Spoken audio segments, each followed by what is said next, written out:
Welcome back to Make It Mental, everybody. Here you're looking at kind of a mock-up. I just want to go into closer detail to show you what I got here. My transmitter repair. Here is a on-off switch, the smallest one I could find that appears to be heavy duty, and of course it's made in my favorite place. Right? We all know how much I love that place. So I have my 4 AA batteries connected. I have my 2 leads sticking out of the end for my on-off switch.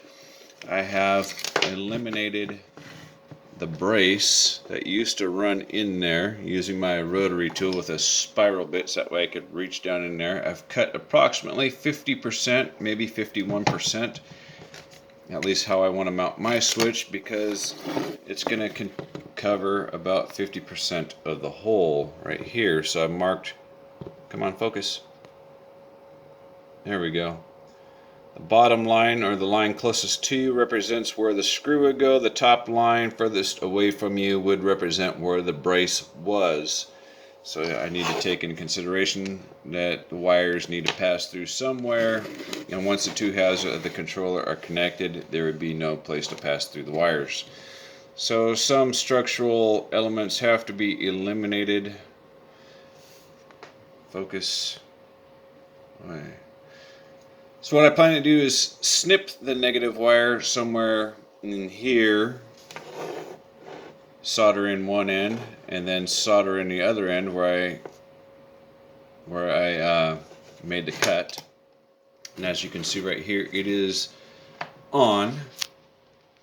So I fixed that because this on-off switch has actually failed, and you need to first identify where your failure is. More than likely, if it worked good one day and it didn't the next day, it's probably the on-off switch, unless you dropped your controller or transmitter in the mud, the river, the snow, the ocean, or something to that effect. But if it just all of a sudden quit working one day, and you know it was working perfectly the other day, and nothing bad had happened to the transmitter, more than likely it is the on-off switch. Same with the coffee pot, microwave, TV, radio, boombox, whatever the case may be. If it's got a physical on-off switch where you actually have to slide it or rock it in some sort of way, that's probably the failure. So I did test it in the previous video. That is a failure. I bridged the gap with a screwdriver to verify that it would come on. Lights come on. So this little black wire right here is my solder repair. I'll get a little focus on there. Not the best soldering connection in the world, but it does work. I had to do it with my old ass soldering iron right here. It's got a really thick tip on it because my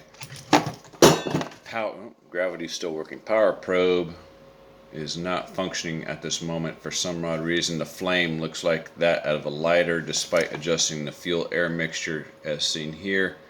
No matter how I adjust it, it's just it looks like a lighter. In fact, it won't even light unless I have it like almost 100% rich, something like that. So there's another thing I have to figure out. So I totally drained it. That's why it's in a maxed out position. I drained it, and I'm hoping that this butane that I bought here is just garbage, or maybe it has a bunch of aerosols in there, propellant, or some inert shit that's causing this problem. So I've got it totally drained right now. I'll refill it back up and retest it. Just kind of getting off track there, and like I usually do.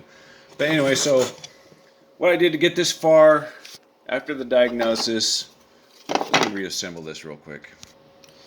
So there's basically what the transmitter looks like without the guards. You have to pop the guards off using like a little flat-bladed screwdriver, flathead screwdriver. You'll have to peel off one side of the label.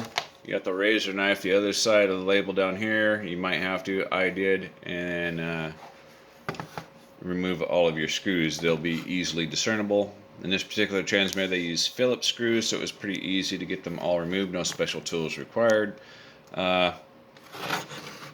Once I determined a mounting location, I didn't want it sticking off to the side, I didn't want it in front, and I didn't want it in my grip area because maybe somebody I might share this transmitter with might be left-handed, and maybe the on-off switch might interfere with their hand position. So I figured the best location for the on-off switch that would be out of the way is right down here front and center. So all I did was, once I verified after taking apart the transmitter where the screw hole was, where the brace was, I just simply took the on-off indicator, traced a circle with something sharp, and put it in the plastic. Now, as you can see, I got to do the same thing to the other side. Then solder my connections, and this transmitter should be good to go again, back in action.